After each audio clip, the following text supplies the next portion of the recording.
আমি আজকে একটি গল্প পড়ব। গল্পটির নাম হচ্ছে ব্যাঙের সাজা। গল্পটি আপনারা খুব মনোযোগ সহকারে শুনবেন। আমার গল্পটা পরে গল্প থেকে কী শিখলেন আমাকে একটু কমেন্টে জানাবেন। একবার বনে খুব অশান্তি শুরু হলো। এক পিঁপড়ে পিলপিল করে গেল রাজার দরবারে, গিয়ে বলল, রাজামশাই বিচার করুন, মুরগি আমার বাসা ভেঙে ফেলেছে। রাজা সিপাহীদের ডেকে বললেন, যাও মুরগিকে ধরে নিয়ে এসো। মুরগিকে নিয়ে আসা হলো। সে কক কক করে বলল, সাপ আমার ডিম ভেঙে ফেলেছে। সাপকে ধরতে গিয়ে পিঁপড়া বাসা ভেঙেছে। আগে সাপের বিচার করুন রাজামশাই। সিপাহীরা সাপকে ধরে আনলো। সাপের লেজ থেকে রক্ত ঝরছে। সে বলল, হরিণ খুর দিয়ে আমার লেজে আঘাত দিয়েছে। আমি পালাতে গিয়ে মুরগির ডিম ভেঙেছে। হরিণের বিচার করুন রাজামশাই। সিপাহীরা গিয়ে হরিণকে ধরে আনলো। হরিণের চোখে ভয়। সে বলল, সারস পাখির দোষ। সে হঠাৎ ডানা জাপটেছিল।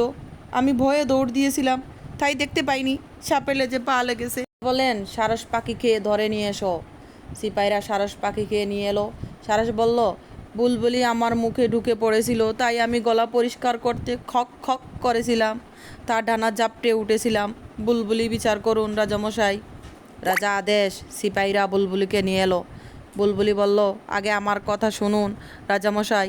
ব্যাঙের মুখে শুনেছিলাম রাতে ঝড় হবে। শুনে আমি বাঁচার জন্য জায়গা খুঁজছিলাম। গর্ত মনে করে সারসের মুখে ঢুকে পড়েছিলাম। ব্যাঙ মিথ্যা ভয় দেখিয়েছে, রাতে ঝড় হয়নি, তাই ব্যাঙের বিচার করুন রাজামশাই। রাজার সিপাহীরা ব্যাঙটাকে ধরতে গেল। ব্যাঙ গাছের নিচে গর্তের মধ্যে লুকিয়েছিল, কিন্তু লুকালে কি হবে, ব্যাঙের ঠ্যাং ঠিকই দেখা যাচ্ছিল। রাজার সিপাহীরা ব্যাঙের ঠ্যাং ধরে টান দিল। চ্যাং দোলা করতে করতে ব্যাঙটাকে নিয়ে আসলো। হেই ইউ বলে ব্যাঙের ঠ্যাং ধরে চ্যাং দোলা করে আনা হলো। রাজা বলেন, ব্যাঙ তুমি মিথ্যা বলেছিলে কেন? ব্যাঙ বলল, ঘ্যাঙ্গর গ্যাং, শহরে বেড়াতে গিয়েছিলাম রাজামশাই। চায়ের দোকানে শুনলাম লোকেরা বলছে রাতে ঝড় হবে। আমি সে কথাই বুলবুলকে বলেছিলাম।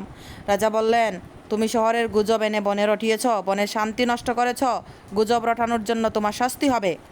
রাজার সিপাহীরা ব্যাঙটাকে কাঁঠাল গাছের তলায় নিয়ে গেল। চাবুক মারতে লাগলো, কিন্তু বারবার চাবুক গিয়ে লাগলো কাঁঠাল গাছের ডালে। সেই কাঁঠাল গাছের কষ গড়িয়ে পড়লো ব্যাঙের গায়ে। তারপর থেকে ব্যাঙের গায়ে দাগ হয়ে গেল। বন্ধুরা, তোমরা বুঝতে পারছো এখন কিভাবে ব্যাঙের গায়ে দাগ হয়েছিল? এই গল্পটা পড়ে তোমরা কি বুঝলা আমাকে জানাবা কমেন্টে। কিন্তু আমি বুঝতে পারছি ব্যাঙের গায়ে কিভাবে দাগ হলো।